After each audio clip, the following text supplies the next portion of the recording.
The Arabs had to some degree institutionalized the practice of African slavery. The Europeans internationalized it. In Europe, the wealth amassed from the slave trade makes the Industrial Revolution possible, while laying the foundations of modern capitalism. In the Americas, the traffic in human souls creates a vast African diaspora, millions upon millions of people ripped from their homelands, transported in chains to a distant, hostile world. The European came into Africa as a guest and was treated as a guest. The Africans, unsuspected, political, naive, as some of them still are, because he had nothing against the Europeans and he had never enslaved any Europeans.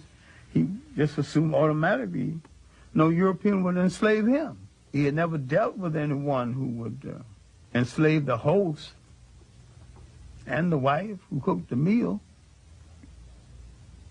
and lie about it. Around 1442, the first slaves would be taken out of West Africa. Spain and Portugal goes to the Pope, the leading arbitrator of that day, the one person in Europe with the greatest authority.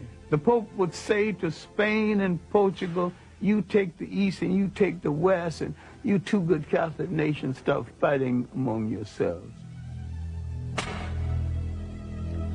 And then the profound statement before departure, you are both authorized to reduce to servitude all infidel people. The slave trade now had been sanctioned, and Europeans had been told they need not feel guilty of it because you're doing this to an infidel who is outside of God's grace. England went into the slave trade with a vengeance, led by Captain Hawkins and the good ship Jesus. The ship was called the good ship Jesus.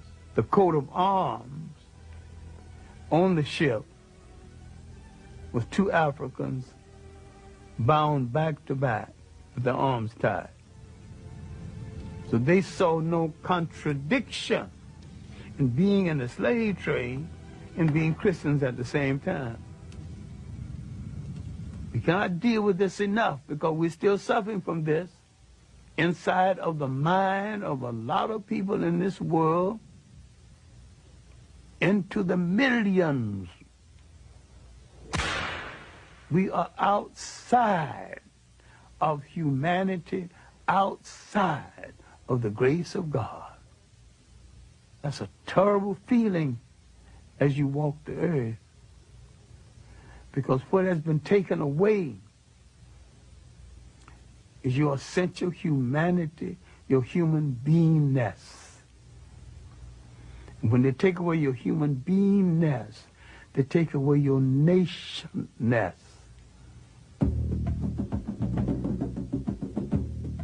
Early in the 19th century, the concept of slavery began to yield to the concept of colonialism, a more sophisticated form of slavery. Slavery as a system became unwieldy, and besides, there's a point where it was saturated. Everybody who wanted a slave had one, who could afford one.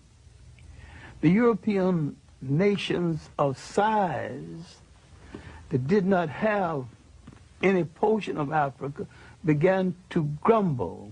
At the Berlin Conference, 1884 and 1885, the European powers of substance who did not have any part of Africa now were given some parts. Africans did not fall at the feet of the European invaders. They fought fiercely, bravely, and continually. Anti-colonial wars started up down the coast of West Africa and parts of Inner Africa and in the Congo. There was armed resistance. The Zulu wars lasted from the 1650s when the Boers arrived to the last Zulu war was 1906. In Ghana, the Ashanti Wars lasted from early in the 18th century to the last Ashanti War led by a woman, Ye Asantewa, in 1900. For a while, it looked as though the Europeans would not be able to hold on to the continent. More manpower and more ruthless treatment brought it mainly under their control. By 1884, 1885, and afterward, there was no dispute about who was in charge of Africa, just who was in charge of what part of it. We have been hung up with a myth, the myth of the conqueror and the invader as the bringer of civilization. No people ever brought civilization to another people at no time and at no place in history. It's one of the most protracted lies we ever listened to. Civilization is the art of being civil. The word civil means being peaceful. And there's nothing peaceful about aggression. Only the slave can abolish slavery.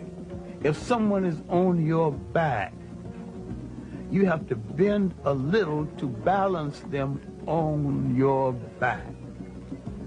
Now, the best move if you want to get them off of your back is to stand straight up.